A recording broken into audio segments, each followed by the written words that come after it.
कक्षा 11वीं की छात्रा की तबीयत बिगड़ती है और उसे उपचार के लिए ऑल इज़ वेल हॉस्पिटल में लेके जाया गया था। उसके बाद अचानक कुछ ही समय में उसकी मौत हो जाती है, जिसके बाद परिजन बुरहानपुर पहुँचे। परिजनों ने प्रबंधक पर लापरवाही का आरोप लगाया है, लेकिन प्रबंधक के इसे लापरवाही न मानते हुए कहा है कि छात्रा की मौत अटैक से हुई है। फिलहाल पुलिस मामले की जाँच कर रही है।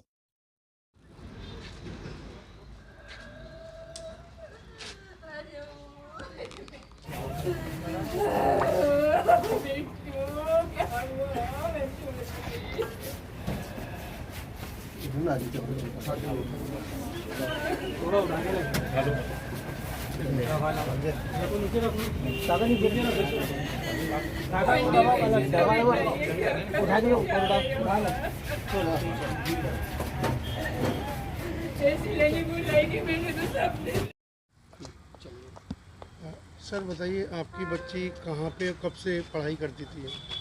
मेरी जो बच्ची है अभी 28 तारीख को हमने यहाँ मैक्रोविजन एकेडमी में छात्रावास हॉस्टल में छोड़ के गए थे। और कौन सी कक्षा में थी? किस 11वीं सब्जेक्ट में कक्षा थी? में 12वीं की तैयारी करने के लिए स्पेशल आई थी और डॉक्टर बनना था उसको, तो इसलिए तैयारी के लिए हमने छोड़ के गए थे 28 तारीख को।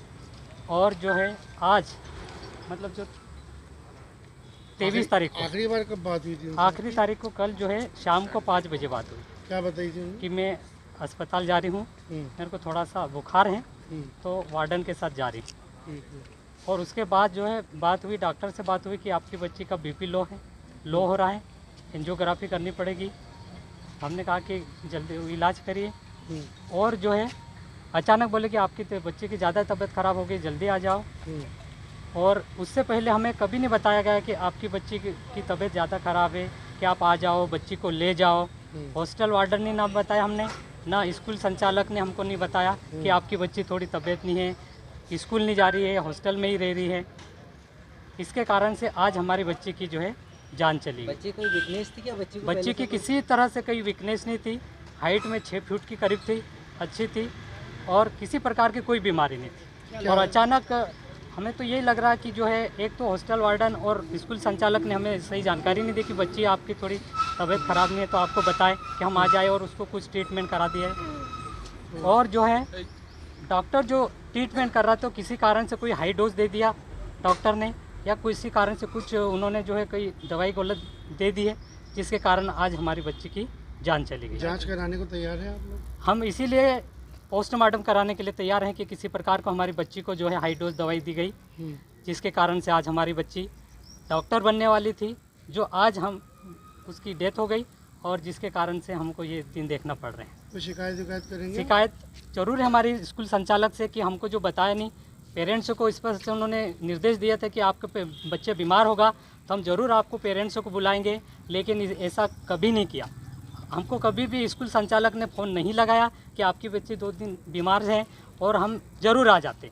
और हमको बहकावे में रखा और अनजान में रखा। लापरवाही है, बहुत सारी लापरवाही है। और अंतिम समय तक स्कूल संचालक मुझे बोलते रहे कि आपकी बच्ची बहुत अच्छी है, आपको टेंशन लेने की ज़रूरत नहीं है, आपको आने की ज़रूरत नहीं है। जस्ट आधे घंटे के बाद उन्होंने कहा कि आपकी बच्ची की तबीयत ज़्यादा ख़राब होगी, आप जल्दी से आइए।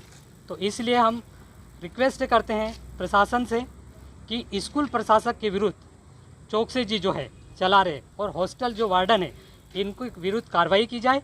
और होने वाले जो और भी बहुत सारे बच्चे रह रहे हैं हॉस्टल में और स्कूल में, उसके ऊपर इस प्रकार की जो है ऐसी कोई मतलब नौबत नहीं आए कि और भी किसी बच्चे की जान चली जाए।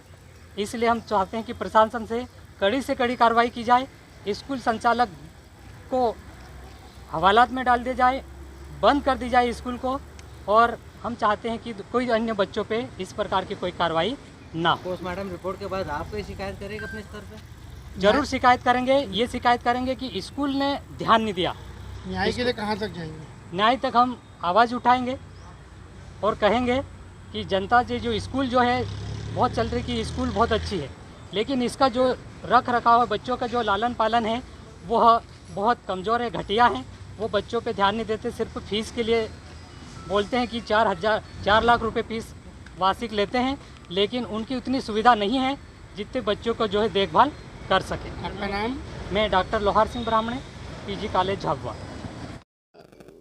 एक महीना पहले एक बच्ची ने 11वीं कक्षा में एडमिशन लिया था, सेंधवा की या इंदौर की रहने वाली है वो। और वो कल शाम को 4 साढ़े 4 बजे उसने वार्डन से कहा कि मेरे को दर्द हो रहा है सीने में, उल्टी हुई थी। तो इमीडिएट उसको कार में कैजुअल्टी में ले गए। वहाँ हमारे डॉक्टर्स ने बहुत मेहनत की, पर उनको समझ में आया 2D को और ECG करने के बाद कि इसको सीवियर अटैक है। ब्लड टेस्ट वगैरह किया, सब किया। फिर पेरेंट्स से लगातार टच में थे, उनके फैमिली डॉक्टर को भी सब बातें बताते जा रहे थे कि इसका ऐसा ऐसा हो रहा है, और उनसे इजाज़त ली व्हाट्सएप पे रिटर्न में। उसके बाद ही हमने एंजियोग्राफी के लिए भेजा। एंजियोग्राफी में कुछ भी नहीं निकला, तो फिर उसको कैजुअल्टी में ले जा रहे थे ICU की तरफ। तो वहाँ जाते जाते उसको सीवियर अटैक आया। 10-12 जो सुपर स्पेशलिस्ट डॉक्टर हैं उन्होंने बहुत मेहनत की, लगातार प्रयास किए 4 साढ़े 4 घंटे तक, जो कुछ वो कर सकते थे, पर वो बच्ची सर्वाइव नहीं कर पाई। बहुत दुखद बात है। सर, परिजन आरोप लगा रहे हैं कि है ना प्रबंधन की लापरवाही का। नहीं, प्रबंधन की लापरवाही के क्या होता है कि पुलिस को हमने सबसे पहले ही खबर कर दी थी, और हमारे यहाँ हर चीज़ मिनट टू मिनट, सेकंड से सेकंड रिकॉर्ड होती है। बच्ची हॉस्टल से कब निकली, कैजुअल्टी कब पहुंची, कौन सा डॉक्टर पहुंचा, क्या इलाज हुआ, पेरेंट्स से जितनी बातें की पिछले 2 दिन में, वो सब की रिकॉर्डिंग हम पुलिस प्रशासन को दे चुके हैं। तो हमारे यहाँ करीब करीब 1000 कैमरे लगे हैं, और हर पल हर चीज़ की फुल रिकॉर्डिंग होती है। तो किसी भी तरीके की लापरवाही का प्रश्न ही नहीं उठता। मैं 4000 लोगों को इस कैंपस में लेके चल रहा हूँ, तो लापरवाही नहीं है। लेकिन अब चूंकि वो एक प्राकृतिक आपदा है, तो दुखद तो बात है, हम भी दुखी हैं। Thank you. छात्रा को जब हमारे पास कल आए थे तो उसको बीच बीच में छाती दर्द होना या धड़कन बढ़ना उसके साथ आए थे। तो वो एक दिन पहले भी आके गए थे, यहाँ पर दिखा के गए थे। बीच बीच में फीवर आता था, 2-4 दिन से फीवर था उनको। तो उसके बाद चेकअप वगैरह कल किया तो ECG में हार्ट अटैक था, जो नॉर्मली इस उम्र के बच्चों को नहीं आता है। और ECG में जबकि हार्ट अटैक था, उसके सपोर्टिंग एविडेंस अपने पास इको का था, जिसमें हार्ट की पंपिंग कम थी, 30-35% हार्ट की पंपिंग थी। और उसके बाद में जो ट्रॉपाई हमने किया था, जो कि हार्ट अटैक में स्पेसिफिक एक टेस्ट होता है, तो वो काफ़ी ज़्यादा रेस था, नॉर्मल वैल्यू से काफ़ी ज़्यादा रेस था, 44 के अराउंड था।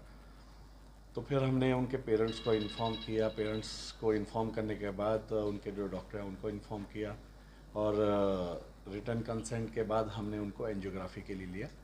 एंजियोग्राफी नॉर्मल थी उनकी, BP उनका कम था, BP लोअर साइड में था, धड़कन बढ़ी हुई थी उनकी। तो उसके बाद जब हमने ICU में शिफ्ट किया, ICU में शिफ्ट करने के बाद समवेयर अराउंड 8 o'clock, तो she had sudden cardiac arrest, convulsion cardiac arrest हुआ, BP कम हुआ और अनकॉन्शियस हुए पेशेंट। तो उसके बाद से उसका CPR शुरू किया, आइनोट्रोपिक सपोर्ट लगाए, जो BP बढ़ाने की मेडिसिन होती हैं वो लगाई, और उसके बाद से पेशेंट धीरे धीरे BP बहुत कम होता गया, और उसके हाई स्पोर्ट्स देने के बावजूद भी BP ऊपर नहीं आया। और हमारी तरफ से जो CPR है वो कंटिन्यू रहा। अप्रॉक्सीमेटली 11:30 तक हमने CPR दिया, जो नॉर्मली हम 1 घंटे तक देते हैं। तो उनके लिए हमने काफ़ी देर तक मशक्क़त की। हमने सोचा कि क्योंकि यंग बच्चा है, छोटा है, शायद कोई उम्मीद बन जाए कि हो जाए, रिवाइव कर जाए, बट नहीं हो पाया। इतनी कम उम्र में जो आजकल कार्डियक अरेस्ट आ रहे हैं, उसका रीज़न क्या है, और प्रिकॉशनरी मेजर आप क्या मतलब कहना चाहेंगे, क्या हम सावधानी रखें? सर, क्या होता है कि कई बार cardiac arrest in the sense कि ये 15 साल के बच्चे को हार्ट की पंपिंग कम होना एक बहुत कॉमन चीज़ नहीं है। नॉर्मली हम हार्ट की पंपिंग कम वाले इंसान को देखते हैं, यंग बूढ़ों को देखते हैं, बड़ों को देखते हैं, वो फिर भी सर्वाइव कर जाते हैं। मगर ये हो सकता है, हमें पिछला कोई एविडेंस नहीं था हमारे पास, तो हमें नहीं मालूम कि वो पहले भी कम था या अभी कम हुआ है, या फीवर के साथ रिलेटेड था, जिसको हम मायोकार्डाइटिस बोल सकते हैं। हो सकता है वो हो, आगे क्या हो, like we don't know in that way. तो जो यंग छोटे बच्चों में आजकल हो रहा है, तो उसमें यह है कि अगर थोड़ा सा भी कोई दिक्कत आती है, जैसे सांस फूलना, घबराहट होना, धड़कन बढ़ना, या बच्चा खेल कूद में नहीं पार्ट ले रहा, तो उसमें अपने को सतर्क रहना चाहिए कि वो पार्ट क्यों नहीं ले रहा। ऐसा नहीं है कि वो इंटरेस्ट नहीं है या उसको कोई दिक्कत आ रही है उसकी वजह से वो पार्ट नहीं ले रहा, तो अपने को वो देखना चाहिए। सांस फूलना इसमें मेजर वो चीज़ रहती है, सांस फूलना, धड़कन बढ़ना, घबराहट होना। ठीक, आपका नाम सर? आपका नाम? मेरा नाम डॉक्टर गगन। Thank you. माइक्रोविजन पॉजिटिव थी, जिसकी कल डेथ हो गई थी, तो उसका पीएम करवाया है मृत्यु का कारण जानने के लिए। पीएम हो जाए, जो भी रिपोर्ट आएगी उसके हिसाब से फिर आगे कार्रवाई। कम दृष्टिया क्या लग रहा था? कुछ बता नहीं सकते, बता रहे थे कि बीमार थी। अब चूँकि पीएम रिपोर्ट नहीं मिली तो अपन कुछ नहीं बता सकते। परिजनों ने कोई आरोप लगाया आपने पहुँचे कि अभी नहीं? नहीं, परिजनों से चर्चा है अभी तक, तो उसने अभी तक तो कुछ ऐसा नहीं बताया। जाँच शुरू कर दिया। हाँ। Thank you.